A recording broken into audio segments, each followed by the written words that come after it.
Vamos a ver de los capítulos 13 al 17 un periodo de aproximadamente 36 horas. O sea que en capítulos 13, 14, 15, 16 y 17, son 5, van a transcurrir solamente alrededor de unas 30 y algún poquito más de 30 horas en esta sección. 36 horas más o menos es lo que se calcula. Es interesante porque ningún evangelio ha ocupado tanto espacio para hablar de tanto de los últimos momentos, de las últimas horas de nuestro Señor Jesucristo. ¿Sí? El énfasis de Juan es, creo yo, esta parte, y es un poco, él lo que quiere hacer es que creamos en Jesús y que creyendo en él, ¿se acuerdan?, podemos tener vida eterna. Entonces la cruz y lo previo a la cruz, Juan se concentra mucho y yo no sé si hoy lo hemos pensado o si lo pensamos con recurrencia, pero vamos a ir viendo como el clímax o la culminación de lo que Jesús vino a hacer y por qué lo vino a hacer. ¿Sí?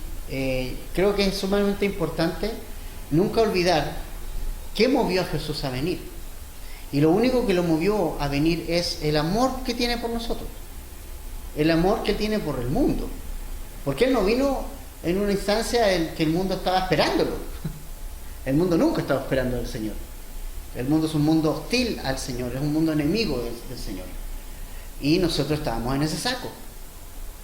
Éramos hostiles hacia la presencia de Dios. Yo recuerdo ese tiempo sin Cristo, hostil.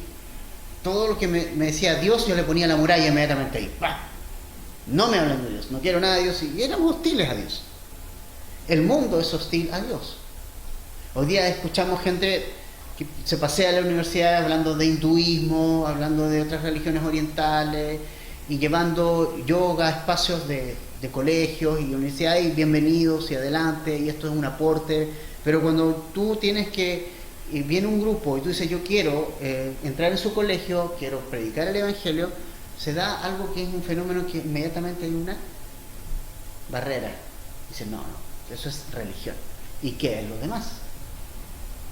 Entonces, el mundo nunca ha sido un mundo que reciba al Señor con los brazos abiertos. Desde un comienzo le rechazó. Cuando vino Jesús, no había lugar para Él. Es paradójico. No había lugar para Él en un hotel, en un lugar decente donde María pudiera dar a luz. No había nomás por lugar. Finalmente fue un establo, claramente era una profecía, ¿estamos de acuerdo?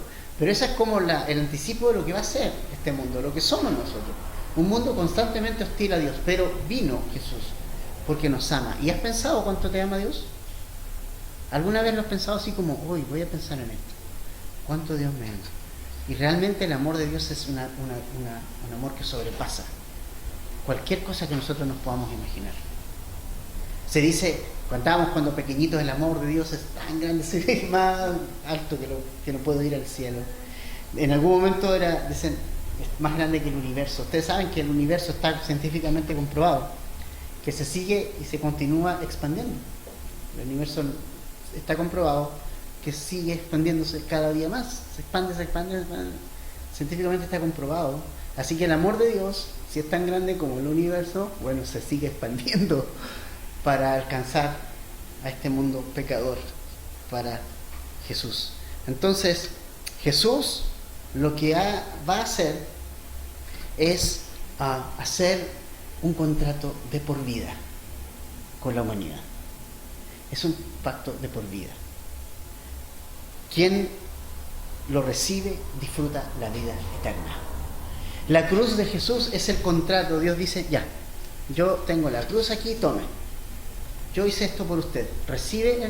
¿Quiere vida eterna? Aquí está. Firme. Cree en mí. Y todo lo que yo le prometí, lo que hice en la cruz, es suyo. Y todas las promesas son suyas. Eso es lo que Jesús vino a hacer. Un acuerdo con todos nosotros, basados en la cruz del Calvario. Y aquellos que rechazan esa cruz, lamentablemente van a experimentar una agonía eterna sin Jesús. Entonces, estos son capítulos y versículos muy especiales y estamos viendo y cubriendo un periodo bastante cortito en estos capítulos de Jesús. Entonces Jesús lo que va a hacer es preparar a sus discípulos para lo que viene, ¿sí? Así que hay muchas cosas para nosotros en estos pasajes. Vamos a leer, familia, los primeros versículos. Dice el verso 1 del capítulo 13. Antes de la fiesta de la Pascua, sabiendo Jesús que su hora había llegado para pasar de este mundo al Padre, habiendo amado a los suyos que estaban en el mundo, los amó hasta el fin. Jesús está diciendo que su hora está llegando. ¿Se acuerda? Siempre hablaba de él de la hora. Mi hora no ha llegado, todavía no es mi hora. Cuando lo querían detener, no es mi hora. Pero en este momento ya Jesús abiertamente dice que su hora está llegando, ha llegado. Es el momento determinado para que Jesús vaya a la cruz. Y me encanta porque dice que sabe que su hora había llegado y que él iba a partir de este mundo para ir al Padre. No es que Jesús iba a morir, iba a quedar a la tumba y iba a quedar. No, él va a ir al Padre, él va a regresar, donde va a interceder por nosotros, por sus hijos, siempre delante del Padre. Entonces, esto está ocurriendo solo unas horas, solo un periodo de tiempo cortito antes de la Pascua. Ahora, me encanta que dice que llegó a esta hora habiendo amado a los suyos que estaban en el mundo y los amó hasta el fin. Llama la atención el amor del Señor. Acá la palabra hasta el fin en el griego es muy interesante. En el griego es la palabra telos. Y esa palabra en el griego, ¿sabe lo que significa? Significa consumación de las cosas. Telos es como cuando algo llega a su final y se consuma, ¿no? Finalmente es posible, se da lo que se tenía que dar. Entonces, cuando dice que Jesús amó a los suyos hasta el fin, está diciendo que Jesús amó tanto a este mundo, amó tanto a su gente, amó tanto a los suyos, que va a consumar, que va a completar el plan de redención, yendo a la cruz. Ahí termina el plan.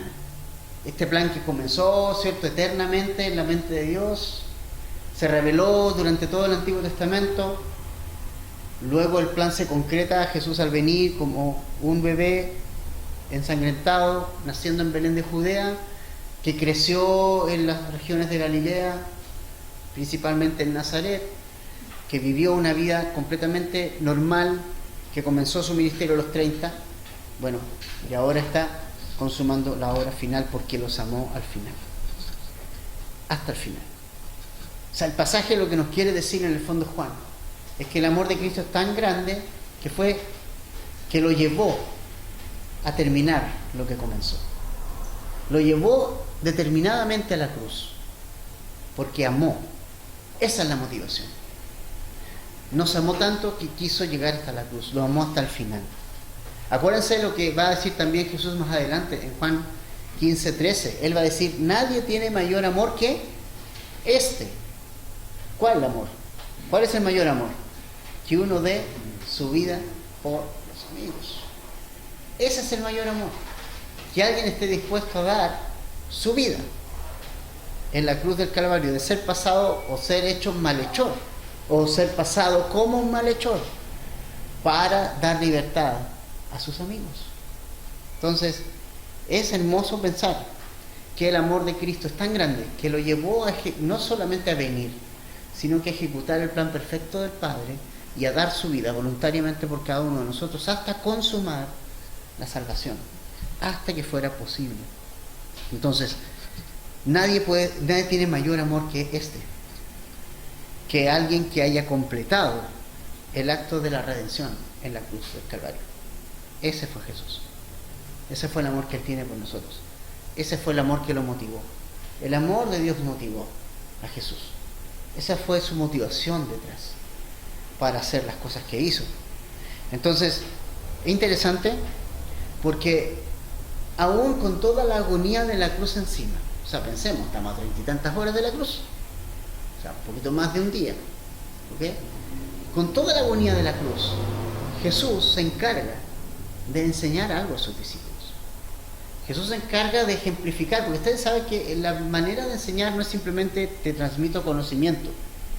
Jesús enseñó con autoridad, no como los religiosos, porque Jesús enseñaba y practicaba lo que enseñaba. Eso le daba a Jesús autoridad. Entonces Él nos va a enseñar algo como discípulos que es bien importante y que nos ubica un poco en esto de cómo se manejan las cosas también en la iglesia y cómo se manejan las cosas en el reino de los cielos. Y está en el versículo 2 hasta el versículo 5. Dice, y durante la cena, mira, ya están cenando, ya el diablo había puesto en el corazón de Judas Iscariote, hijo de Simón, el que lo entregara. Jesús, sabiendo que el Padre había puesto todas las cosas en sus manos y que de Dios había salido y a Dios volvía, se levantó de la cena, se quitó el manto y tomando una toalla se la ciñó. Luego echó agua en una vasija y comenzó a lavar los pies de los discípulos y a secárselos con la toalla que tenía ceñida. Estamos a poquito de la cruz, estamos un poco más de un día de ella y vemos a Jesús que en lugar de estar preocupado de eso, ¿qué está haciendo? O sea, fíjate, yo no sé, los discípulos, no está acá como la reacción de los discípulos, excepto la reacción de Pedro más adelante. Pero lo que Jesús está haciendo acá perturba. ¿Por qué perturba? Porque ningún maestro de la época, ningún maestro de la Biblia, de la ley que haya tenido autoridad, pudo haber hecho algo así. Porque no, eso lo denostaba, lo bajaba a una posición que no tenía en teoría. Al maestro se le daba el agüita, entraba el maestro, todos se ponían de pie y el maestro se sentaba. Así era antiguamente, el maestro se sentaba y todos los que estaban de pie lo escuchaban. Y le llevaban el agüita, que atenderlo bien, que su capa, que lo que le gusta, que el rollo, que la cosa, todo asistido. Entonces ves a un maestro poniéndose en el lugar del esclavo, porque lo que está haciendo Jesús es haciendo lo que hace un esclavo, pero no cualquier esclavo.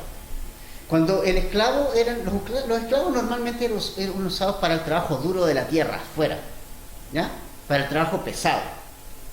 Cuando ya eran muy viejos los esclavos y ya no me podía hacer nada, no me podía producir fuerza, entonces ese esclavo viejo, que ya así se veían las personas, viejo, ya no me sirve, lo voy a entrar a la casa para que le lave los pies a la gente que viene viajando de lejos, porque obviamente sabemos que los caminos en Medio Oriente, en Israel particularmente, es polvoriento, las sandalias y todo, y el olor y todo, no había antimicótico, nada de esas cosas. Gracias a Dios porque hoy hay. Y ahora solamente úsalo por favor, ¿cierto? Pero ahí está el antimicótico. El tema es que acá no había. Cada vez que venía una visita a la casa, el esclavo más viejo, el que no servía para nada más, excepto estaba sentado al lado de la puerta, y entonces la persona entraba y este esclavo agarraba la toalla y empezaba a lavarle los pies, pero los pies estaban con una capa de tierra increíble. O sea, no era una cosa así, vamos a lavar los pies como hoy, ¿no? Porque tenemos zapatos, algo protege, pero tenían una capa en la planta del pie tremendamente sucia y el olor y todo. Entonces es calor, o sea, una zona calurosa. Ese trabajo está haciendo Jesús. Y entonces eso perturba, dice, ¿cómo? No, es el Dios del cielo, es el creador del universo. ¿Cómo está haciendo eso? Un hombre que está ceñido con una toalla era un esclavo. O sea, cuando ya Jesús se ciñó con una toalla, ya era extraño. Dice, ¿cómo? Es el maestro y se está ciñendo. ¿Qué está haciendo Jesús? Estaba diciéndole en la práctica, mira, yo les amo a ustedes y yo les estoy sirviendo y yo les quiero servir. Marcos 10:45 nos dice que el Hijo del Hombre no vino para ser servido, sino para servir y dar su vida en rescate por muchos. El Hijo del Hombre no vino a ponerse arriba. Entonces en la iglesia, familia, y esto es bueno que lo sepan porque está en el ADN de esta iglesia, el liderazgo no es piramidal. El pastor no está allá, los diáconos ahí arriba, están ahí abajo, donde Jesús nos enseñó a estar. En una oportunidad los discípulos estaban peleando, ¿se acuerdan? Un lugar, una posición, y las mamás también. Las mamás, ustedes saben que las mamás siempre nos quieren en la mejor posición. Y este es mi hijo, ¿cierto? Este es mi hijo. Así que, ¿por qué no lo pones un poquito más cerca en tu reino y ponlo cerquita tuyo? Jesús dice, ustedes no saben lo que están pidiendo. Porque ustedes, para hacer eso, ustedes tienen que beber lo mismo que yo. Lo van a beber, no todavía, pero lo van a beber. O sea, para transformar, ser siervo, familia, es una transformación. El convertirse en un siervo toma un proceso, y ese proceso es beber la copa de Jesús, beber la cruz, morir. Ese proceso nos lleva a ser los siervos de Dios que Dios quiere que seamos. Anoche tuve una entrevista, me entrevistaron de Iquique, de un no sé cómo le llaman, podcast, como programas radiales cortitos, no sé. Y me hablaban qué era un pastor, qué era para mí, el llamado de que era un pastor. Yo decía, muy personal esto, es una persona fracasada que necesita depender del Señor. Y para mí es eso. Mira a todos los discípulos, son fracasados. Ninguno de ellos fue muy hábil en alguna. El más hábil fue el que se perdió, Judas. Curiosamente, el más hábil, el que tenía mejor labia, el que tenía un pensamiento más elaborado que el resto, y fue el que se perdió.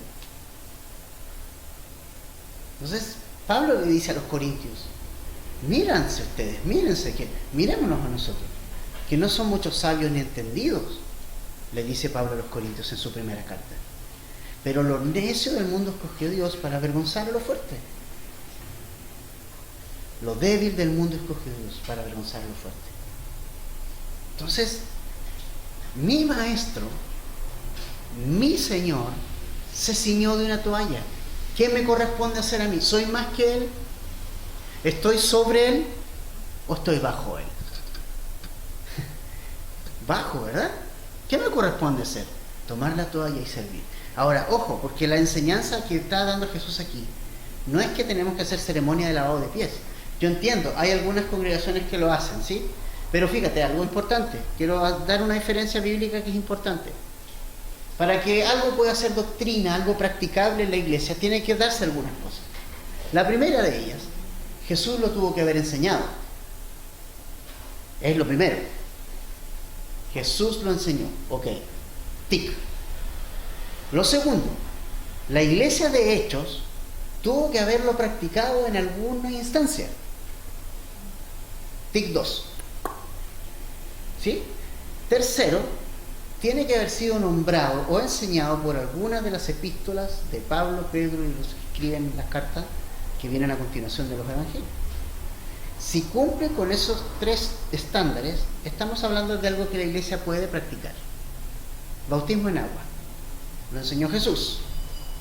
Lo practicó la iglesia de Hechos. Lo mencionó Pablo en sus cartas.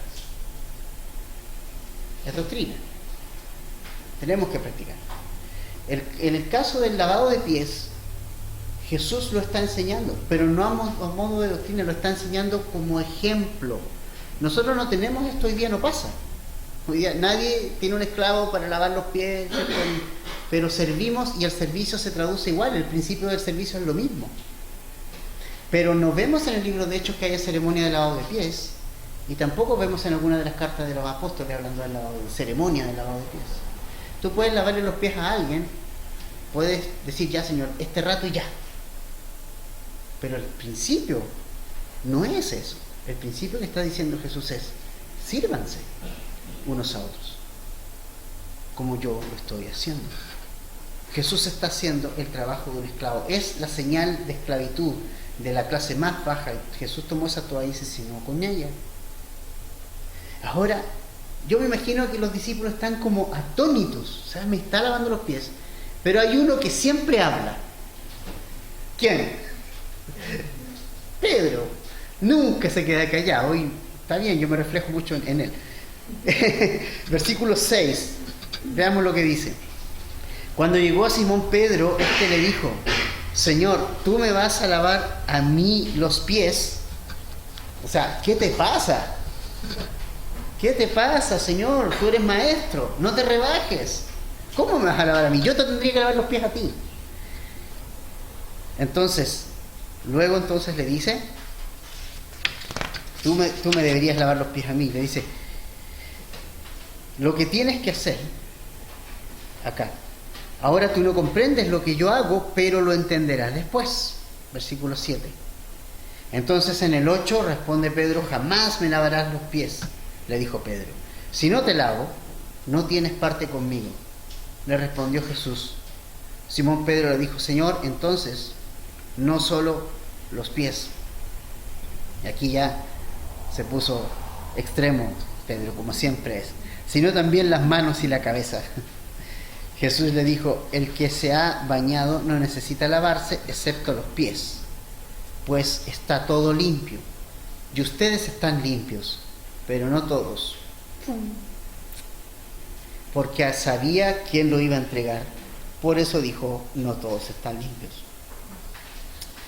Pedro se dio cuenta de que Jesús estaba haciendo algo que no debía hacer, porque era hijo de Dios.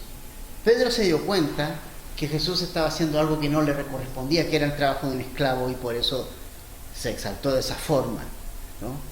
Pedro se dio cuenta de eso. Es muy parecido, ¿se acuerdan cuando Jesús llegó a bautizarse? Y a Juan, y Juan dijo, yo debería ser bautizado por ti y tú vienes a mí. Es la misma situación.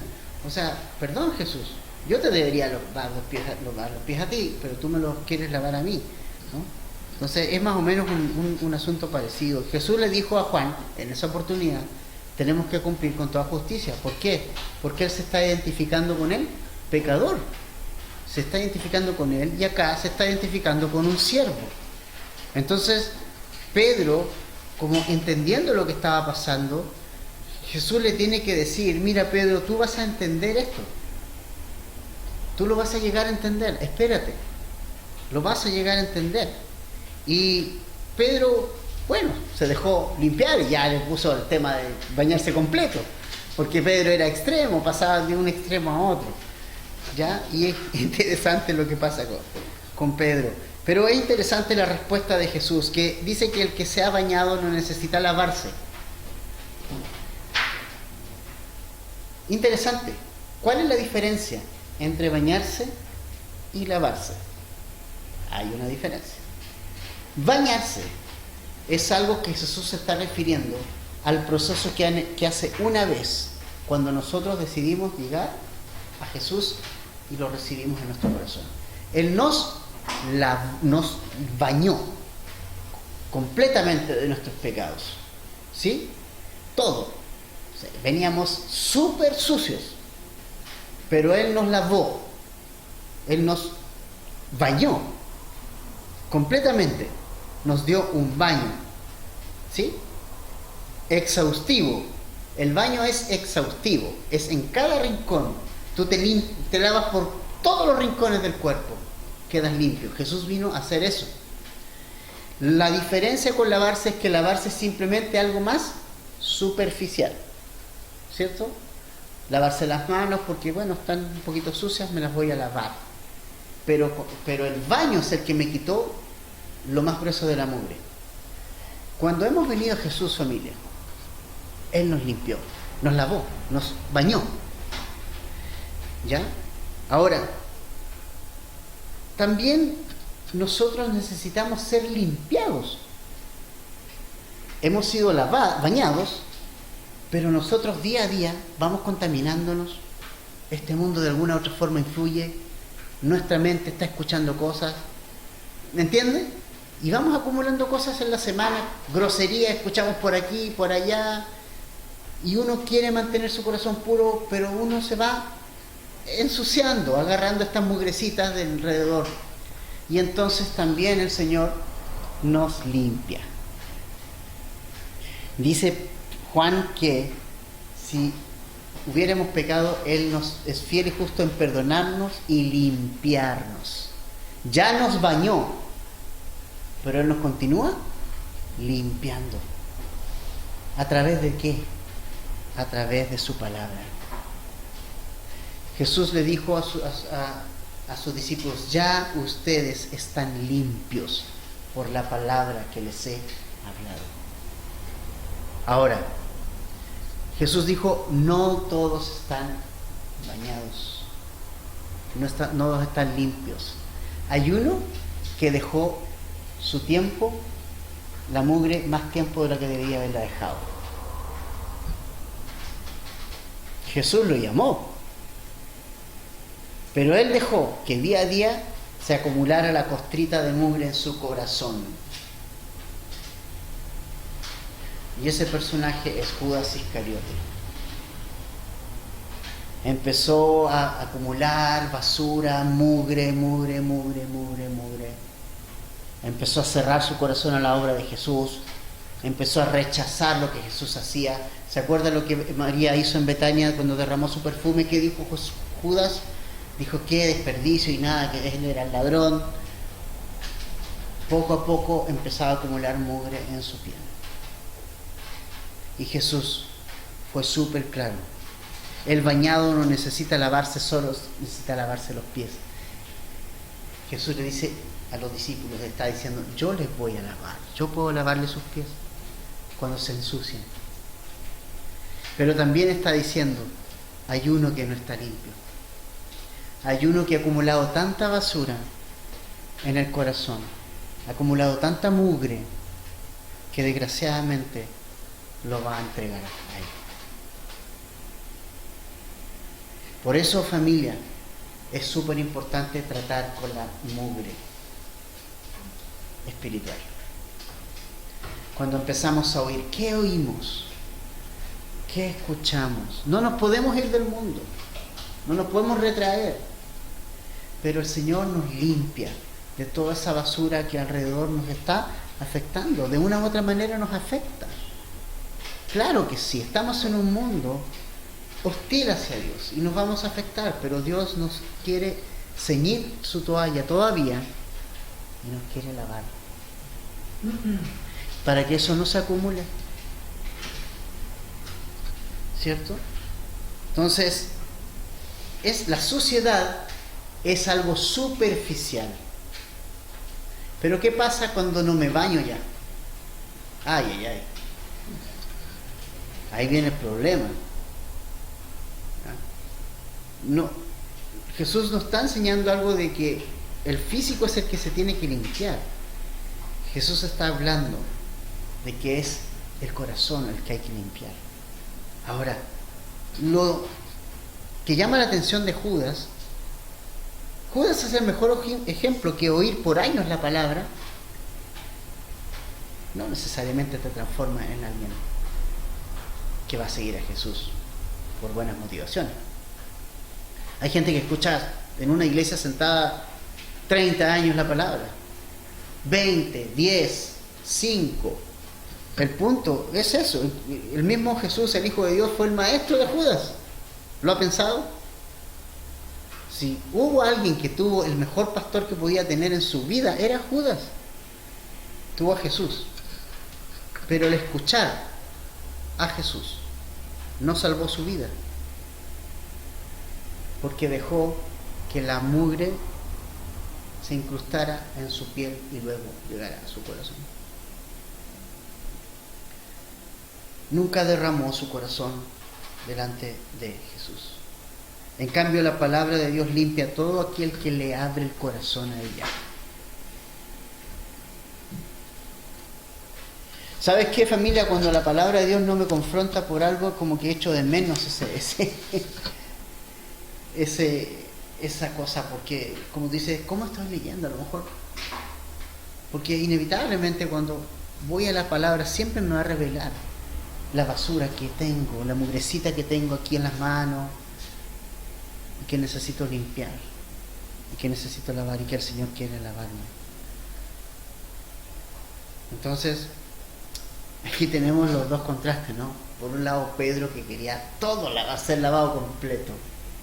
Y por otro lado, Judas, que a pesar de recibir el lavado de pies de su maestro, Él decidió en su corazón cerrar cualquier posibilidad de seguir con Jesús. Y creo que Judas es un buen ejemplo de que no podemos asegurar que solamente es soberanía de Dios y que no necesitó de la voluntad de Judas. La Biblia nos enseña las dos posiciones. Y es bueno saber eso. Hoy día hay grupos súper sectarios que dan a conocer los 5 puntos del calvinismo y dicen, esto es. Y por el otro lado están los arminianos que dicen, no, nosotros tenemos estos otros puntos. Y la iglesia ha estado eternamente dividida por años en un bando o en otro. ¿Y sabe qué? La Biblia nos enseña las dos cosas. Dios es completamente soberano, pero cada persona tiene una responsabilidad propia, o si no, ¿por qué Dios nos va a juzgar? Pues, ¿por qué Dios podría juzgar a alguien que no tiene la capacidad de escoger? ¿Sería injusto que alguien enfrentara el trono blanco? Pero si nunca me dieron a elegir, pues. Dios es soberano, pero uno abre o cierra el corazón a la obra de Dios. Judas es un ejemplo de eso. Claramente la Escritura hablaba de una traición, sí. Pero también vemos que Judas cerró su corazón. Se rebeló contra lo que Dios quería hacer en su vida. Familia, esta es una advertencia seria de que necesito estar constantemente revisando mi corazón a la luz de las Escrituras. Y el Señor me quiere ir limpiando. Ahora, Jesús está dándonos una enseñanza tan gigante, es que nosotros debemos servirnos unos a otros. Mira lo que dice el versículo 12. Entonces, cuando acabó de lavarle los pies, ¿cierto? Ya terminó de lavarle a todos. Tomó su manto y sentándose a la mesa, otra vez les dijo, ¿saben lo que les he hecho? Ustedes me llaman maestro y señor y tienen razón porque lo soy. Jesús dijo, sí, yo soy uno. Yo soy el maestro, yo soy el Señor. Pues si yo, el Señor y maestro, les lavé los pies, y aquí está la enseñanza, ustedes también deben lavarse los pies unos a otros, porque les he dado ejemplo, para que como yo lo he hecho, también ustedes lo hagan. O sea, sírvanse unos a otros. En verdad les digo que un siervo no es mayor que su señor, ni un enviado es mayor que el que lo envió. Si saben esto, serán felices si lo practican. ¡Wow! Jesús dijo, mira los gobernantes, los gobernantes, ¿qué hacen? Se enseñorean de las personas, ¿no? Un ministro no es un gobernante. Cuando un ministro, entre comillas, dice, yo soy el ministro aquí y usted me tiene que hacer esto, entonces no es un ministro, porque la palabra ministro es siervo. Eso hace un ministro. Entonces, lo que Jesús está enseñando es que a través de la ceremonia del lavado de pies, o lavarle los pies a ellos, no fue una ceremonia, fue un lavado de pies, les enseñó que el punto es que eso es una práctica común, o debería ser una práctica común en la iglesia, servirse unos a otros. No común en el mundo. ¿Quién quiere servirse a otro? ¿Quién quiere servir a otro? ¿Quién dice, oye, yo me pongo voluntariamente debajo suyo? ¿No? Todos queremos mandar, todos queremos tener nuestra posición, todos queremos avasallar, todos queremos nosotros mandar. Yo soy aquí el que manda, ¿no? Todos queremos posiciones. Y desgraciadamente hay pastores que quieren llegar al pastorado para hacer sus propias cosas, para poner sus propios puntos, para sacarle dinero a las ovejas, para extraer de ellas algún beneficio. Pero Jesús dijo, no. Ustedes van a ser siervos. Y Jesús está siendo súper claro. ¿Sabes qué? Sírvanse unos a otros. Tengan esta actitud unos con otros. sírvanse y dense la tarea de servir a las personas que ustedes van a ministrar. Esa es la enseñanza aquí. No poniéndose en una posición arriba. Así que Jesús ha dejado un ejemplo para nosotros. El ejemplo es que nosotros tomemos el mismo lugar de Jesús, que tomó el lugar de siervo. Mira lo que dice Filipenses capítulo 2. Me gusta lo que dice Filipenses capítulo 2.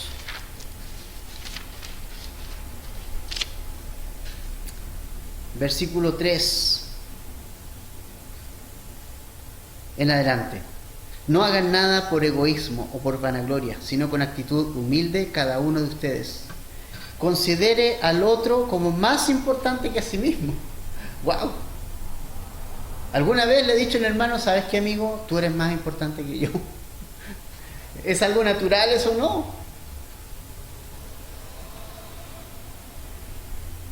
Luego dice,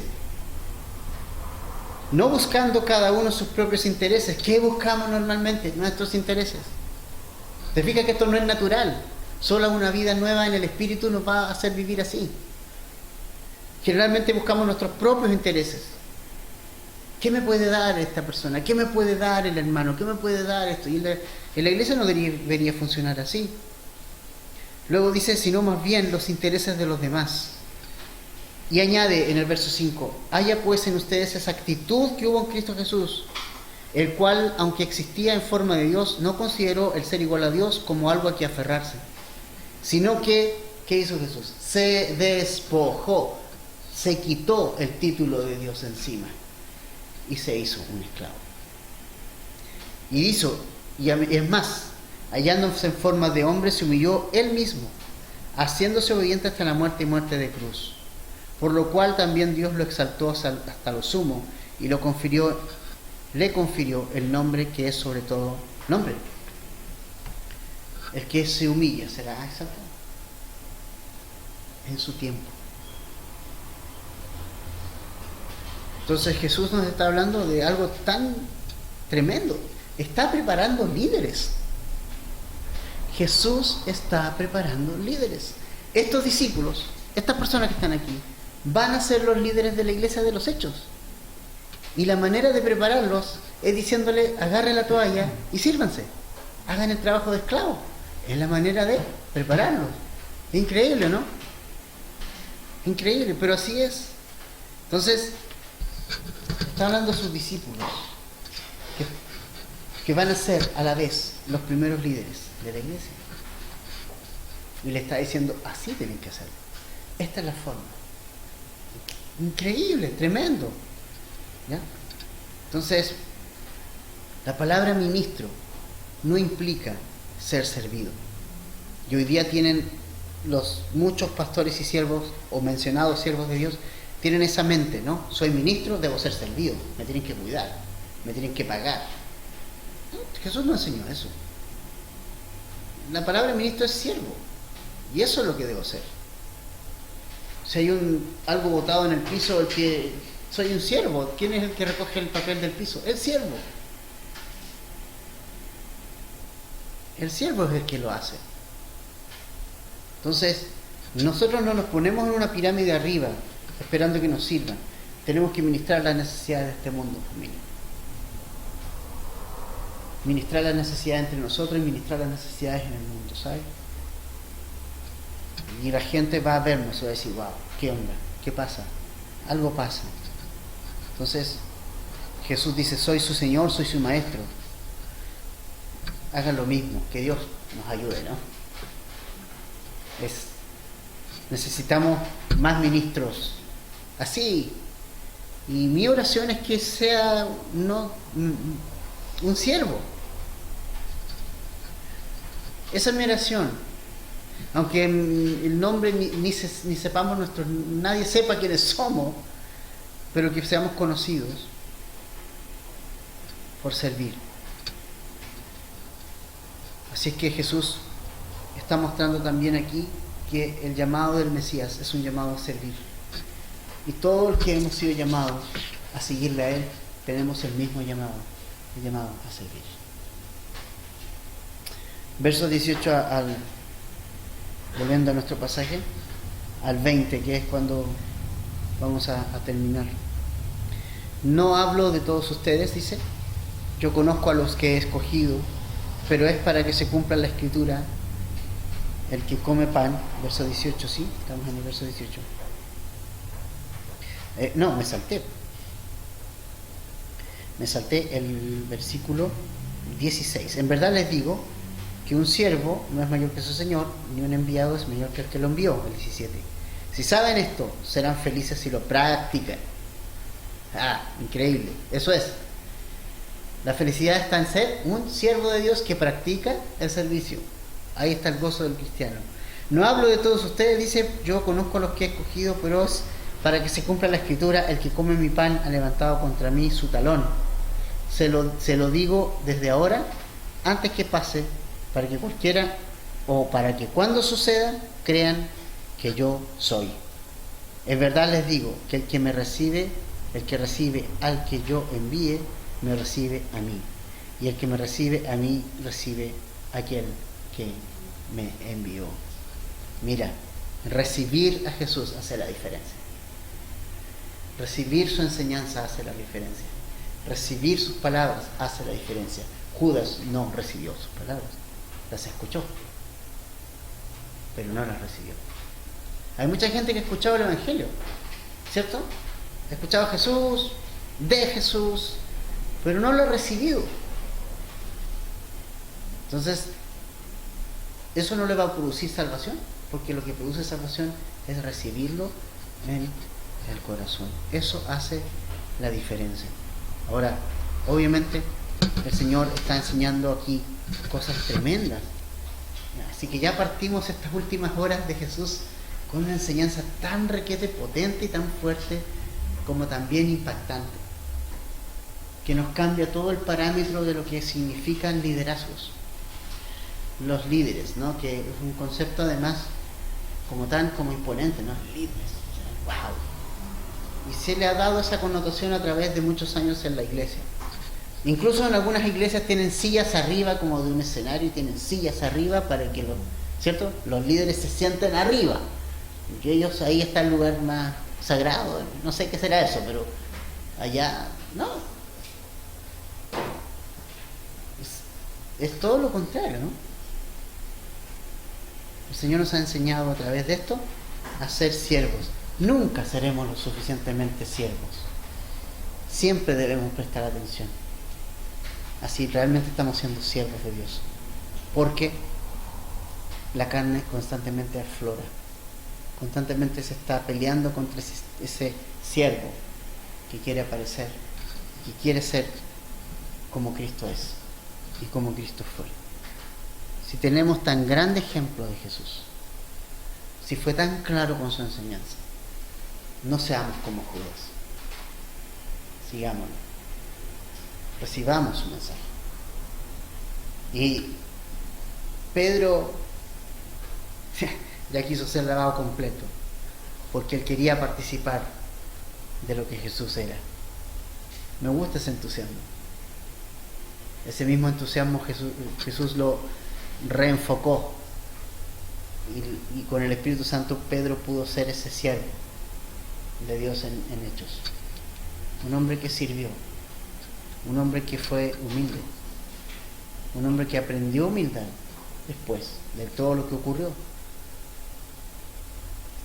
Pedro fue un hombre que pensó hacer algo que muchos piensan por estos días. Pedro dijo: querer es poder.